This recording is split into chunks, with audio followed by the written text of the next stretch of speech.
মহাখালীর কড়াইল বস্তিতে মঙ্গলবার সন্ধ্যার আগুন যেন শুধু বস্তিবাসীর বসত ঘর নয়, কয়েকশো পরিবারের সঞ্চয় আর স্বপ্নগুলো পুড়ে ছাই করে দিয়েছে। ঘনবসতিপূর্ণ এই বস্তিতে কিছু বুঝে ওঠার আগেই আগুনের লেলিহান শিখা ছাই করে দিয়েছে নিম্ন আয়ের অনেক মানুষের মাথা গুজার ঠাই। অনেকেই পারেননি প্রয়োজনীয় জিনিসপত্র নিরাপদে সরিয়ে নিতে। দুতলা বাড়ি সব শেষ, উপরে যা ছিল সব শেষ, নিচে যা ছিল সব শেষ।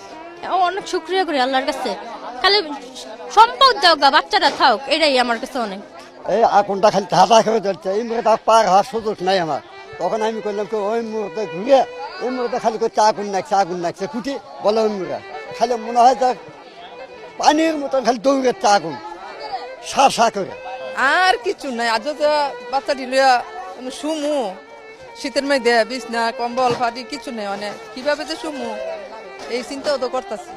বিকেল 5টার পর এই আগুন লাগলেও শেষ পর্যন্ত রাত 10টা 35 নিয়ন্ত্রণে আসে।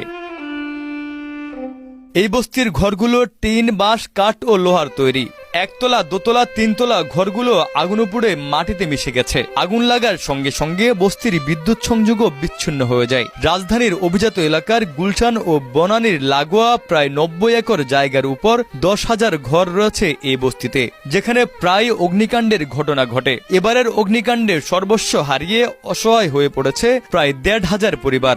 সর্বস্ব হারিয়ে ক্ষতিগ্রস্ত পরিবাররা জানালেন আগুনের লিলিহান শিখার কাছে তারা কতটা অসহায় ছিলেন। আমি চা দোকানদের কথা হঠাৎ করে মানুষের কথা শুনি যে আগুন লাগছে, কারণ আমরা তো মানে ছোটখাটো আগুন ফেস করে অভ্যাস আছে।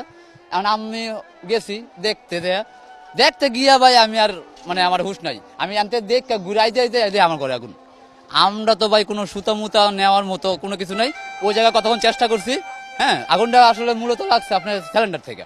নিচে সিলিন্ডার ছিল, কাঠের দোতলা ছিল উপরে, এখন নিচে যখন আগুন লেগে গেছে উপরেও ধরে গেছে। ওই সময় আমরা কিছু চেষ্টা করছি, যখন দিয়ে আপনার সিলিন্ডার সমানে ব্রাস্ট হওয়া শুরু করলো তখনই আমরা মানে আস্তে আস্তে ইয়া করে গেছি। আমরা যার মানে যে মানুষগুলো গেছে নিবাইতে সবাই সবার বাসায় গেছে জীবন বাঁচানোর জন্য বা সংসারে কিছু জিনিসপত্র বাঁচানোর জন্য, কিন্তু কেউ তো পারে নাই। চলতি বছরের 21 ফেব্রুয়ারি মধ্যরাতে ওই বস্তিতে লাগা আগুনে পুড়ে যায় অন্তত ডজন খানেক ঘর। গত বছরের 26 মার্চ ও 18 ডিসেম্বর আগুনে পুড়েছিল এই বস্তি। প্রায় প্রতি বছরই অগ্নি নির্বাপক বাহিনী জানিয়েছে বস্তিতে ঢোকার রাস্তা সংকীর্ণ হওয়ায় ফায়ার সার্ভিসের গাড়ি ঢুকতে ব্যাগ পোহাতে হয়। আর এখানে টিন, বাঁশ, কাঠের ঘরগুলো গায়ে গা লাগিয়ে উঠানো হয়েছে, যার কারণে এখানে আগুন লাগলে দ্রুত ছড়িয়ে পড়ে পুরো বস্তিতে। কড়াইল বস্তির আগুনে রাতারাতি সব হারিয়ে নিঃস্ব